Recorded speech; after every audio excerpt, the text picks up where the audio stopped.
বাবু, এখানে একা একা বসে কি করছো? সন্ধ্যা হয়ে এলো, বাড়ি যাবে না? তোমার নাম কি? আমার নাম রুবেল। আমার কোনো বাড়ি নেই। বাড়ি নেই মানে?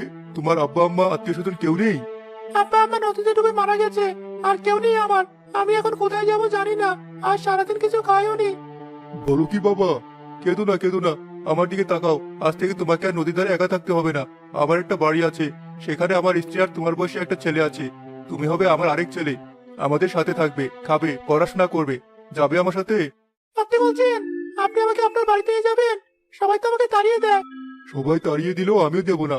মানুষের বিপদে তো মানুষই পাশে দাঁড়ায়। উঠো বাবা, আমার হাত ধরো। আজ থেকে তোমার সব দায়িত্ব আমার। চলো, তোমাকে একটা নতুন জীবন দেব। আপনি অনেক ভালো মানুষ চাচা। আমাকে চাচা না, আব্বা বলে ডাকবে। চলো বাড়ি যাই, তোমার নতুন মা আর ভাই তোমার জন্য অপেক্ষা করছে।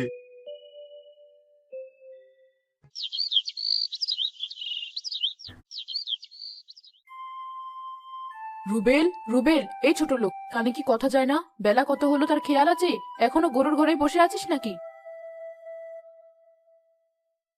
এই তো চাচি, আসছি। গরুগুলোকে খাবার দিয়ে এলাম। গরু নিয়ে থাকলেই তোর চলবে? নবাবের বেটা একটা, পরের ছেলে, গতর না খাটলে চলবে কেন? চাচি, আপনি এমন করে বলবেন না। এটা তো আমারও সংসার। কাজ তো আমি করবই। থাম, ওর সংসার জ্ঞান দিতে এসেছি। যা, তাড়াতাড়ি হাত মুখ ধুয়ে দোকানে যা, তোর চাচা একা সব সামলাতে পারে না। মা, সকাল সকাল চিল্লাচিল্লি শুরু করেছো কেন?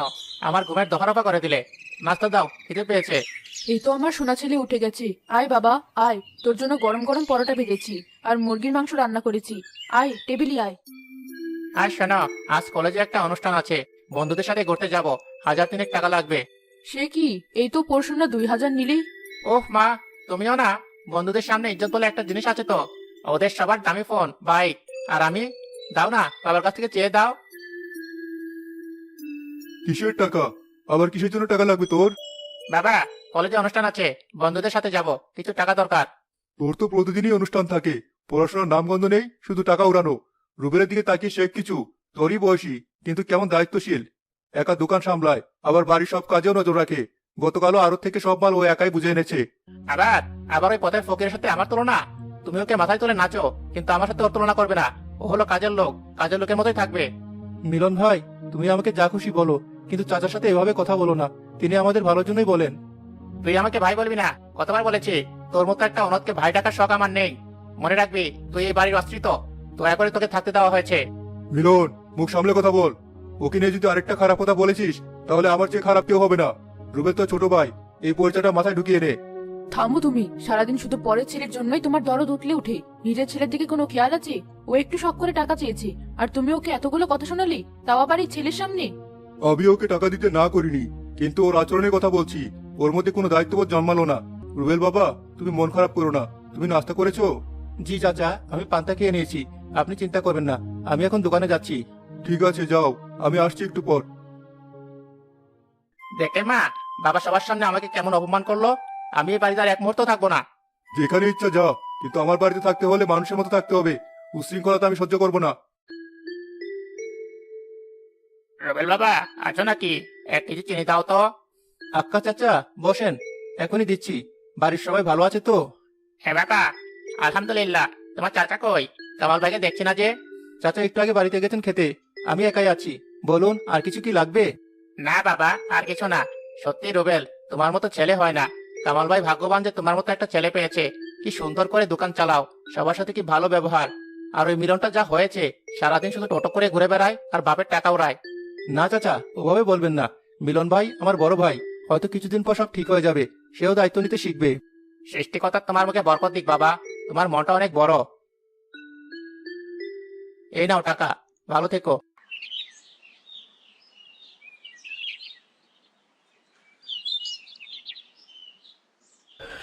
কিরে মিলন, মুখটা এমন পেঁচার মতো করে রেখেছিস কেন?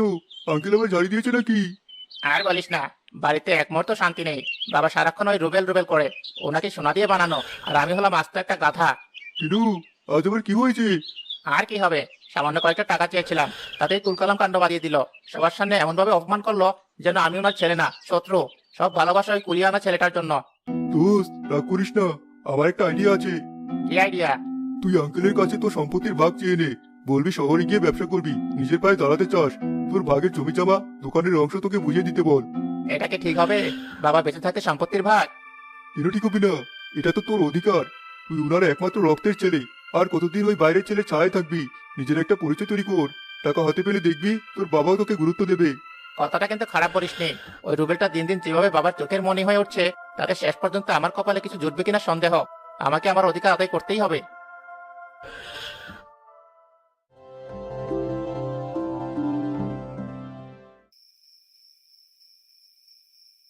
বাবা, তোমার সাথে আমার কিছু জরুরি কথা ছিল।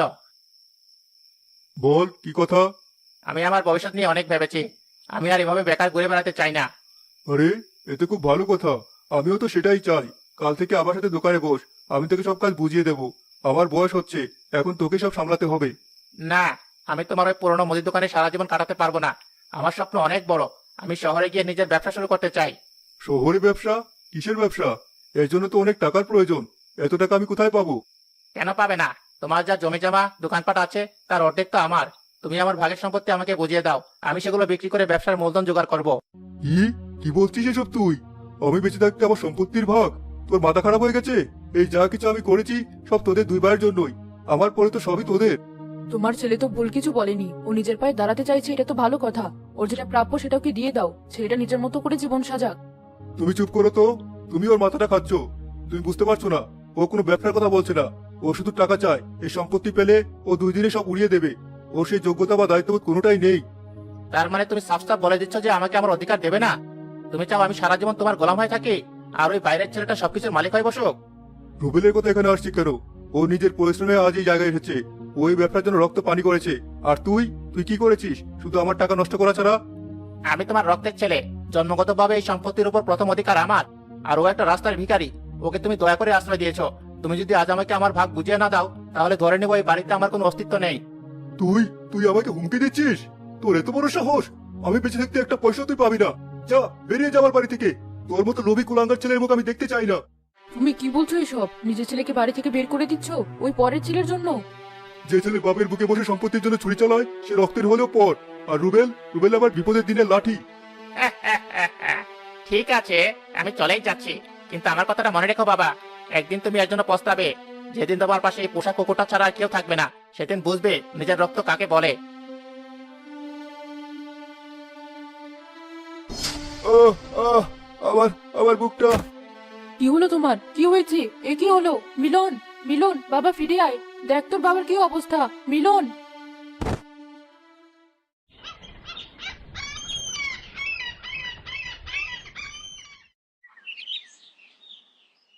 দেখুন, ওনার একটা ম্যাসিভ হার্ট অ্যাটাক হয়ে গেছে। আমরা সাধ্যমতো চেষ্টা করছি। আপাতত 24 ঘন্টা না গেলে কিছুই বলা যাচ্ছে না। আর একটা কথা, ওনাকে কোনো রকম মানসিক চাপ বা দুশ্চিন্তা দেওয়া যাবে না। একদম কমপ্লিট বেড রেস্ট। ডাক্তার সাহেব, আমার স্বামী ভালো হয়ে যাবে তো? আপনি ওকে বাঁচান ডাক্তার সাহেব। আমরা আমাদের সেরাটা দিচ্ছি। বাকিটা সৃষ্টিকর্তার ইচ্ছা। আপনারা ধৈর্য ধরুন আর ওনার খেয়াল রাখুন।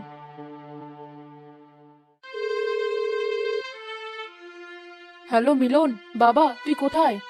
কেন, কি হয়েছে? বাবা সর্বনাশ হয়ে গেছে, তোর বাবা হাসপাতালে হার্ট অ্যাটাক করেছে, অবস্থা খুব খারাপ, তুই তাড়াতাড়ি চলে আয় বাবা। Heart attack? ওসব কিছু না, ওগুলো সব নাটক। আমাকে আমার ভাগ না দেওয়ার জন্য বাবা এসব ভান করছে। না বাবা, এটা নাটক না, ডাক্তার বলেছে অবস্থা খুব খারাপ, তুই একবার আয়, তোর বাবাকে একবার দেখে যা।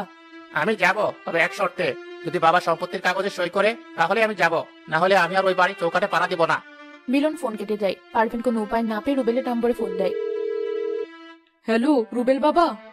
চাচি, আপনি কাঁদছেন কেন? কি হয়েছে? চাচা ভালো আছে তো? না বাবা, তোর চাচা হাসপাতালে, অবস্থা ভালো না, মিলনও আমাদের ফেলে চলে গেছে। আমি এখন কি করব, কোথায় যাব, কিছুই বুঝতে পারছি না। চাচি, আপনি এক ফোঁটাও চিন্তা করবেন না, ভেঙে পড়বেন না। আমি আসছি, এই মুহূর্তে আমি আলো থেকে রওনা দিচ্ছি। আপনি শুধু চাচার পাশে থাকুন, আমি সকালের মধ্যে পৌঁছে যাব।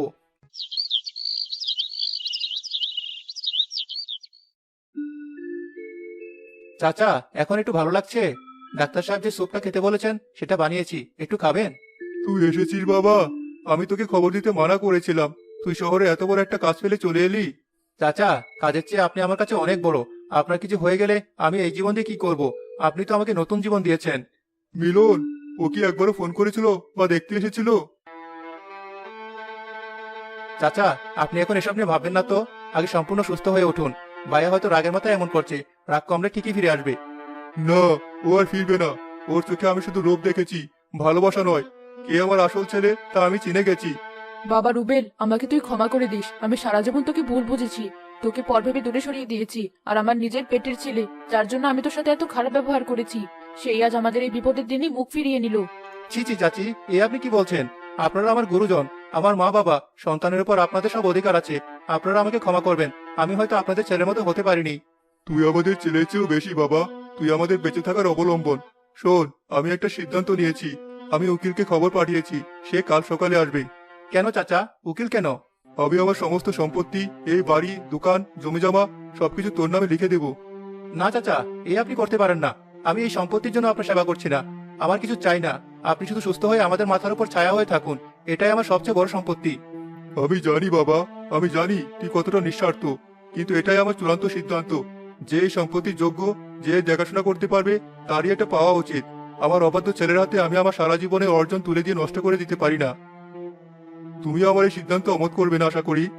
না, আমি কোনো অমত করব না। তুমি যা করবে ঠিকই করবে। রুবেলই এই সবকিছুর যোগ্য।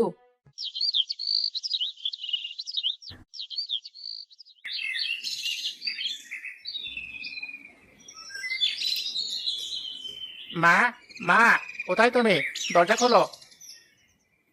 কে? মিলন, তুই আবার ফিরে এসেছিস? কোন মুখে এলি তুই এখানে? মা, আমি সব শুনেছি। বাবা নাকি তার সব সম্পত্তি ওই রুবেলের নামে লিখে দিয়েছে। এটা কি সত্যি? হ্যাঁ, 100 বার সত্যি। তোর বাবা একদম সঠিক কাজ করেছে। যে যোগ্য সেই পেয়েছে। কি? এটা হতে পারে না। আমি ওনার একমাত্র ছেলে। আমার অধিকার আমি ছাড়বো না। বাবা কোথায়? আমি বাবার সাথে কথা বলবো। বাবা নিশ্চয়ই ওই চালাক শয়তানটার কথাই ভুলে এই কাজ করেছে। ওই ঘরের দিকে এক পাও এগোবি না। তোর জন্য মানুষটা মরতে বসেছিল।